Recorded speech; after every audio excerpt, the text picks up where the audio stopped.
Having made its way to a plethora of machines since its original PC release back in 2010, it feels like l'Abbaye de Morts has been omnipresent. Its brooding atmosphere and ZX Spectrum inspired graphics made a lasting impression on many, including Antonio Savona and Saul, who have brought Loco Malito's and Gryzer 87's religious themed platformer to the C64. Set in the midst of the Albigensian crusade of 13th century France, our protagonist, Jean Raymond, a Cathar cleric, or heretic to some including Pope Innocent III, is fleeing for his life from Catholic crusaders.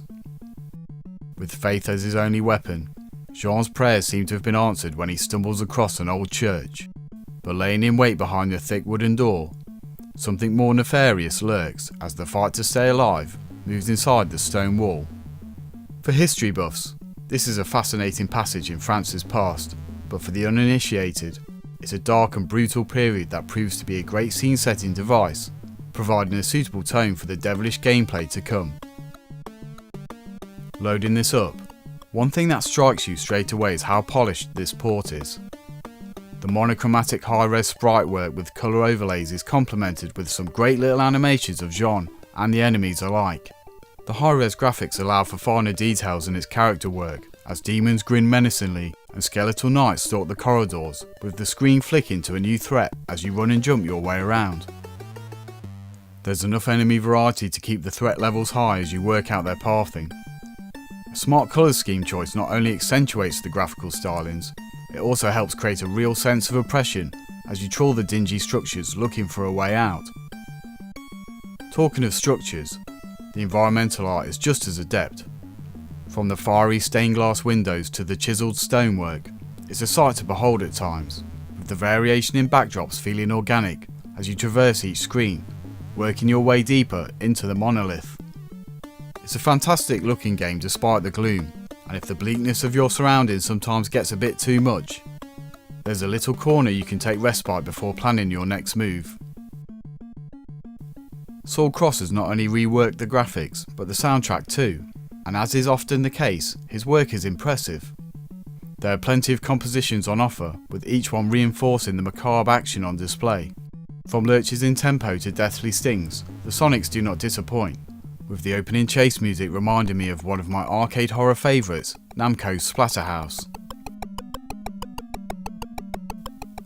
The effective but sparing use of sound effects rounds out the audio package, with collapsing chairs and scorching dragon breath adding to the malevolent mood.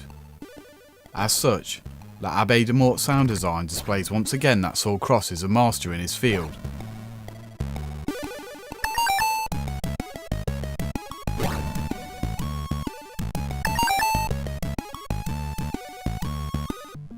As mentioned previously, the game is a flick-screen platformer with basic mechanics.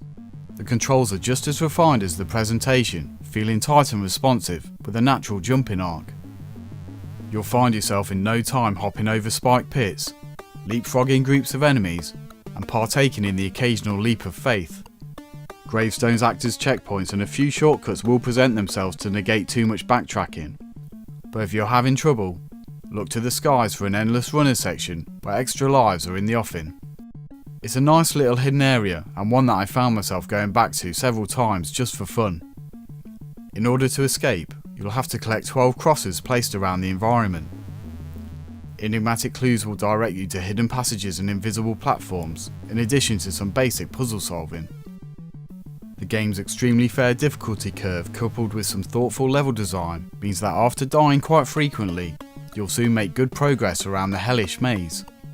With only 25 screens to work your way through, the Dynamite Dan inspired game comes to a startling conclusion very quickly once you've defeated the ultimate evil entity. While l'Abbaye de Morts doesn't have a huge map to explore, what's here is extremely well done, leaving you wanting more as you approach the endgame.